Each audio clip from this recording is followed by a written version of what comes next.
Hey everyone, welcome to the video.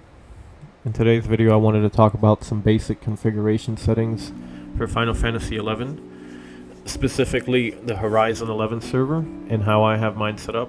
I would assume this goes through any server though, but we're going to go ahead and get right into that. The first thing you want to do is go ahead and go into your configurations menu on the second one and go into gameplay. We're going to start at the first one. And the first setting allows you to control your auto targeting during battle, whether you want to have that set on to be auto targeted in the beginning or set off. The second one is your sounds for sound effects. Controls your music volume on this one. The gamma adjustment control your brightness and how bright you want the game to be.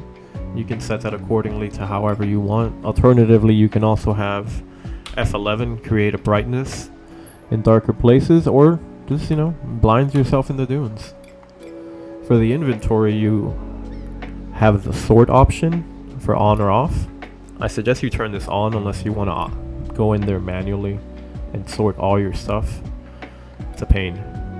For type, you can sort type 1 by category or type 2 by alphabetical order when sorting your items. Next up is chat filters. Now, chat filters are kind of what display on the log screen. Whenever it's set to off on this menu, that means it's going to display on the log. When they're set to on, the chat filter is active and whatever action it's active for will not be displayed on the log. The way that I have mine set up is kind of like this. I have filters for different party actions and especially actions by others that are not in my party or myself, just to help with some of the clutter. And there goes the boat. Next up is font colors. This is where you can change the color of your fonts. So if you don't want Tel to be in purple and you'd rather it to be in orange, this is your spot. Windows. These control the windows down here at the bottom. For shared, you have a couple options here.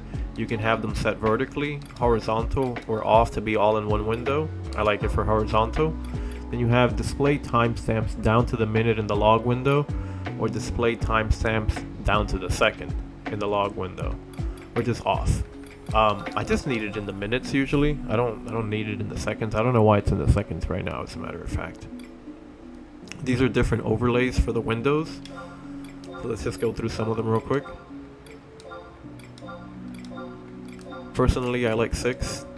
6 is cool.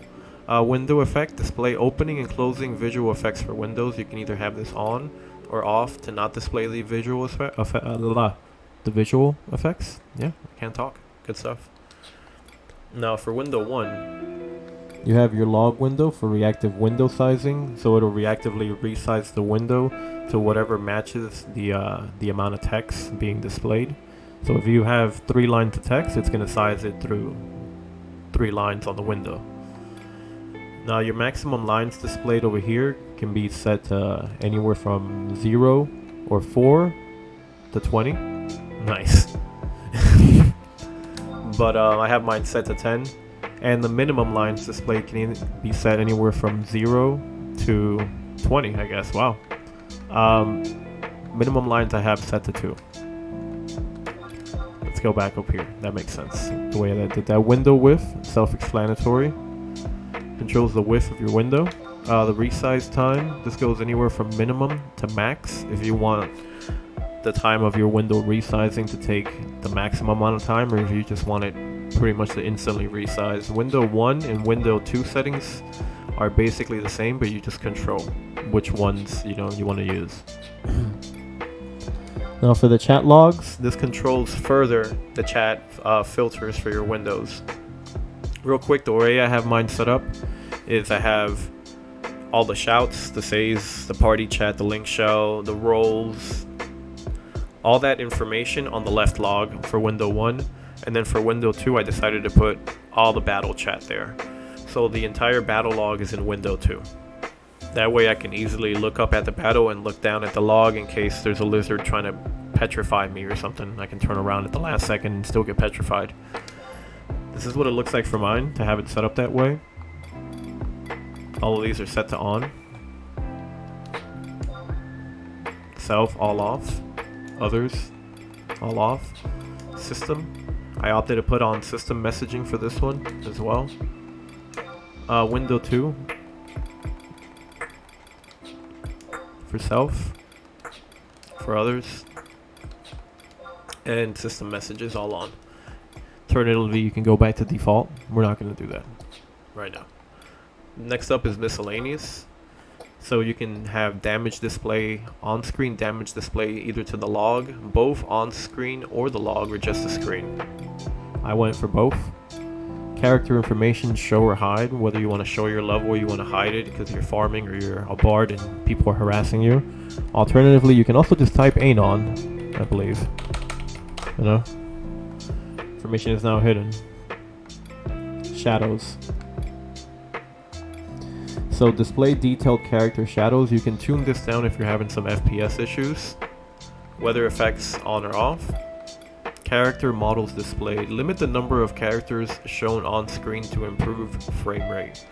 So the lower you put this, the less people are going to appear. If you're having some issues, go ahead and mess with that. Set icon pattern to type 1 or type 2 as default. I have mine set at type 2. PC armor display. PC means playable character. So you can display the PC armor graphics normally, but if you're having some frame rate drops, you can go ahead and display armor graphics of playable characters other than yourself statically to enhance computing performance. Adjust that as, you know, accordingly. Miscellaneous 2. Now for the clipping plane, this is a fun one.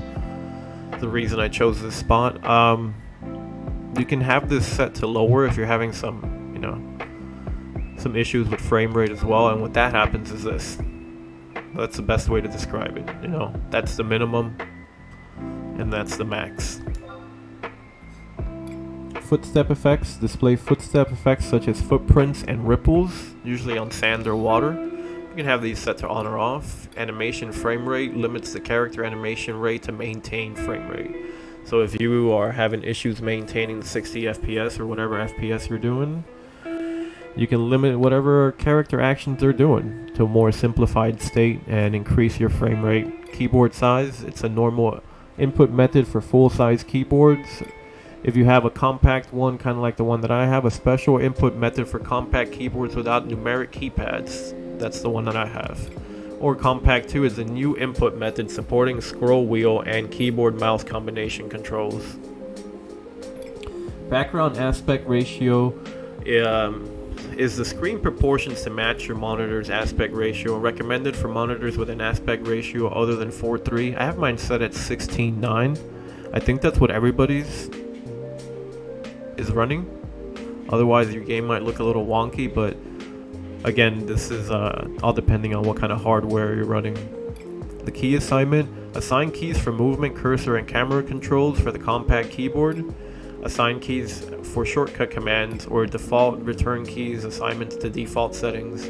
For the record, I'm using a controller to play this game. I was using a keyboard the first 2 to 3 days, but I remember playing it with the controller back in the day, so controller for me is a lot easier to get around. Macro palette size, so you have between full and compact. Full, when you're seeing your macros, it's going to end up looking like this, a little bit bigger. And compact, you have it where it looks like that. Compact, smaller. The macro palette position, you can have it dynamic to shift your macro palette to the right during combat. So the macro palette ends up shifting a little bit to the right during the combat here. Or you can have it set static where it's always shifted a little bit to the right. See, there's a little space there on the top left now. I've always set it to dynamic, so. Miscellaneous 3, weapon effect, displays weapon effects. Remove weapon effects to improve speed and performance. You can style lock to set the look of your own equipment to match that which is worn. Or fix the look of your own equipment, kind of like I have a style lock right now. Quickest way I can show you that is you can go here to your macros, edit equipment set, and I have it set right there. Edit. I have a hat, gloves, and a subladar.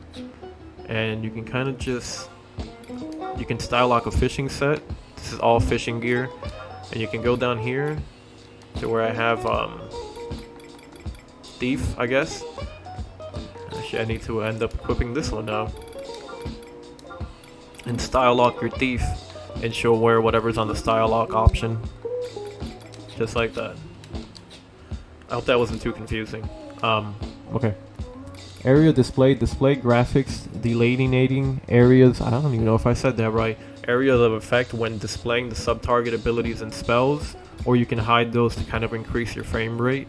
Target expressions, display a visual effect on targets affected by the target, sub-target, and area effect cursors. Alternatively, you can hide this effect. Status icons, party icon display. So this refers to when you have people in your party and they have statuses such as poison, signet, even protect, shell, haste. You can display those icons next to their name, or you can opt out and not display those icons next to their names. Timer displays, if you want timers, cooldown timers, for example, I'm going to go ahead and use hide, and you'll see that a little hide timer has come down here under my EXP bar. So that tells you the cooldown timer. Super useful for stuff like sneak attack, because you know you have a minute, and you can be like, oh, I have 30 seconds. Alternatively too, you can move that by holding down shift and left clicking and moving that to wherever you want, and it'll always appear there. I have those set to on, but you can have them set to off if you want that. Furniture camera collision. Enable the camera collision on Mog House furniture, or you can disable that camera. Miscellaneous 4, software keyboard. You can have that off. You can use a full standard software keyboard or a compact one, which kind of seems to be grayed out for whatever reason. Effects. So you can remove on-screen battle effects to improve your frame rate right here, and I've done this for a couple of things. Monsters with non-party characters. I don't care what the monsters do with the people that are not in my party. Sorry. RIP. And then my party to non-party characters, non-party to me, to the monster. Anybody who's not in my party, I don't want to see the effects because it's just gonna lower my frame rate. But you can adjust that accordingly. Mouse and camera over here. So the mouse control, use a cursor as point of reference for movement, and type 2 is use your character as a point of reference for movement. Whenever I just grab the mouse, I guess I have it set to type 1. Screen edge panning, the camera will rotate when the mouse pointer is moved to the edge of the screen, or you can set that to off. Camera view is normal, allows unrestricted movement of the third person camera, or the chase cam. Kind of locks the third person camera behind your character at all times. Now the third person camera, I think when you first start, this is all set to normal, and to me that was kind of wonky. So I put it inverted, and it makes a lot more sense to me, kind of moving around that way. Now the first person camera, I have it set to inverted for some reason. But I think when you put first person camera, it's probably better just normal, if for some reason you're ever first person kind of player. By the way, if you haven't tried first person logging, I recommend it. Last but not least is global. This is where you can mess with the chat language filter. For whatever reason, it keeps setting it to on whenever you log back off, but Horizon's got something in their launcher that you can always have it set to off. And then the auto disconnect. So if you're AFK for 10 minutes, the game's gonna automatically disconnect, or you can just be AFK trying to sell your eggs all day. Alright, I think that's it. I think that's all the stuff I got for you today. So thanks so much for tuning in, and I hope this has helped. Go ahead and sub for more content that I have coming soon, and leave a like if you enjoyed it. And if you guys let me know in the comments below if I missed anything. I'm live on Twitch almost every day trying to play the game. Give me a shout, shoot me a wave. Thanks so much for tuning in, guys, and I hope to see you guys in the game. Enjoy.